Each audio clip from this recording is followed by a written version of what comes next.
Pemirsa MNC Media dimanapun berada, 2 tahun sudah peringatan hari jadi kota kita dirayakan dalam kondisi sunyi karena kita bersama sedang berperang melawan pandemi. Tahun ini kita bangkit kembali dan alhamdulillah perayaan tahun ini kita sebut sebagai Jakarta Hajatan yang kental dengan selebrasi, mengusung tema kolaborasi, akselerasi, dan elevasi yang diharapkan kita bisa sama-sama memperkuat kerjasama, mempercepat pembangunan, dan meningkatkan posisi kita menjadi posisi kota global. Semoga ini menjadi bahan refleksi bagi kita semua untuk makin optimis dengan masa depan kota kita. Mari kita rayakan Jakarta Hajatan bersama-sama. Terima kasih. Assalamualaikum warahmatullahi wabarakatuh.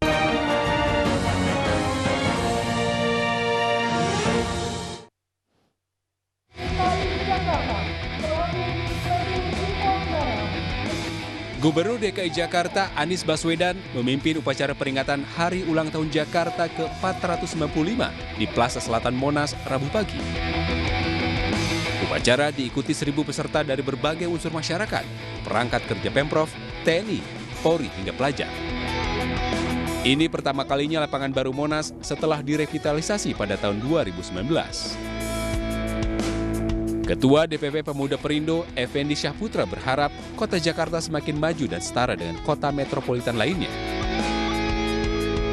Kami Partai Perindo mengucapkan selamat ulang tahun, selamat hajatan bagi masyarakat Jakarta. Hari ini kita 495 tahun, sebuah usia yang cukup kokoh ya, bertahan sedemikian lama, dan kami berharap bahwa Jakarta bisa terus maju sesuai dengan slogan kita, maju kotanya, bahagia warganya. Dalam rangka ulang tahun Jakarta, Pemprov DKI menggratiskan beberapa fasilitas publik. Warga ibu kota bisa masuk museum hingga naik transportasi umum tanpa membayar sepeser pun.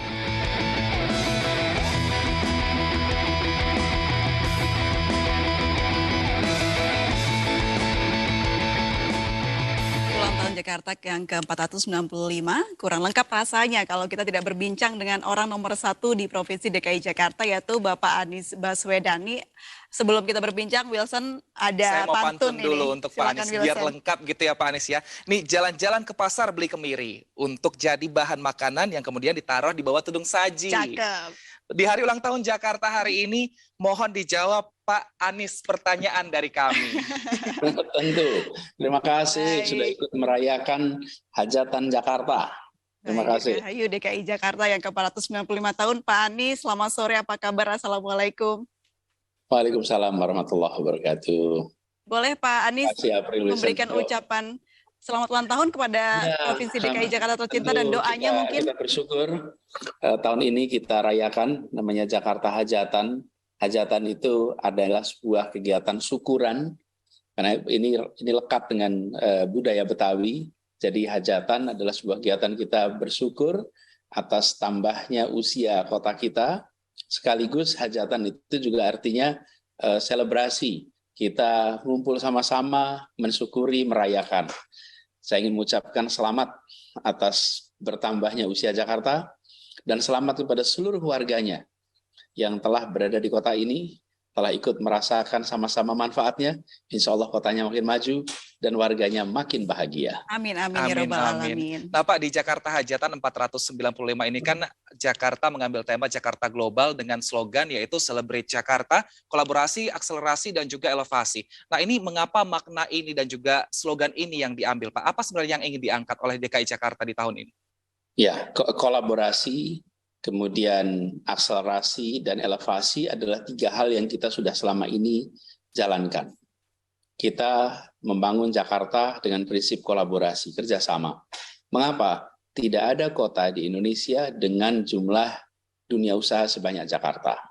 Kemudian ya, NGO atau LSM sebanyak Jakarta. Think tank sebanyak Jakarta. Universitas, perguruan tinggi sebanyak Jakarta. Kemudian juga lembaga pembangunan internasional sebanyak Jakarta. Dan begitu banyak unsur-unsur lain yang luar biasa banyak di kota ini. Alangkah sayangnya bila pembangunan kita di Jakarta hanya dilakukan oleh Pemprov saja. Karena itu pendekatan kami adalah kolaborasi, kerja bersama dengan semua yang ada di Jakarta. Itulah prinsip kolaborasi yang kita lakukan selama ini. Yang kedua adalah akselerasi. Program yang kita kerjakan selama 4 tahun lebih di Jakarta adalah percepatan. Kita melakukan pembangunan-pembangunan, baik itu pembangunan fisik, baik itu pembangunan sistem, baik itu pembangunan yang terkait dengan kesejahteraan masyarakat, lakukan percepatan di situ. Yang ketiga adalah elevasi. Semua yang kita kerjakan lewat kolaborasi, lewat percepatan adalah dengan standar global. Semua yang kita lakukan, kita ingin bahwa Jakarta menjadi kota global yang diakui juga oleh dunia. Dan alhamdulillah yang kita kerjakan di sini, misalnya kita melakukan kolaborasi transformasi transportasi dengan percepatan. Misalnya dulu coverage transportasi umum di Jakarta itu di bawah 40%. Sekarang sudah sekitar 90, di atas 82%. Insya Allah akhir tahun ini bisa 90%. Ini akselerasi yang cepat sekali. Kemudian jumlah penumpang kendaraan umum yang dulunya hanya 350.000 per hari, sekarang bisa mencapai 1 juta per hari. Nah, ini adalah capaian yang bisa mengantarkan Jakarta menjadi kota global. Karena kota global adalah kota di mana warganya menggunakan kendaraan umum untuk mobilitas sehari-hari. Anda lihat saja, kota-kota besar dunia pasti mengandalkan kendaraan umum untuk warganya. Nah, alhamdulillah, Jakarta tahun lalu diakui juga.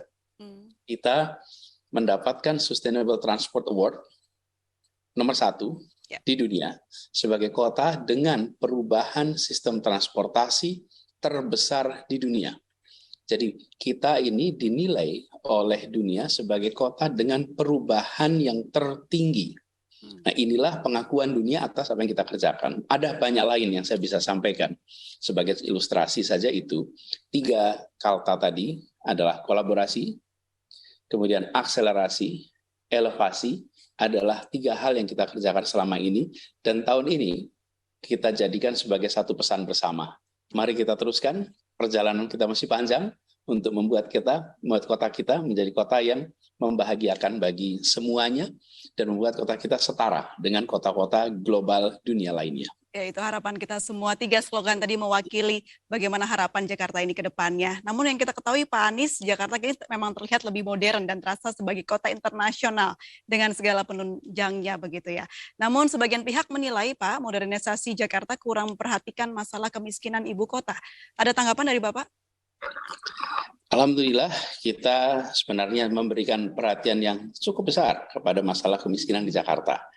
Angka kemiskinan di Jakarta itu mengalami penurunan terus dari tahun ke tahun sampai di tahun 2019. Nah, tahun 2020, tahun 2021 memang kita mengalami kontraksi perekonomian akibat pandemi COVID.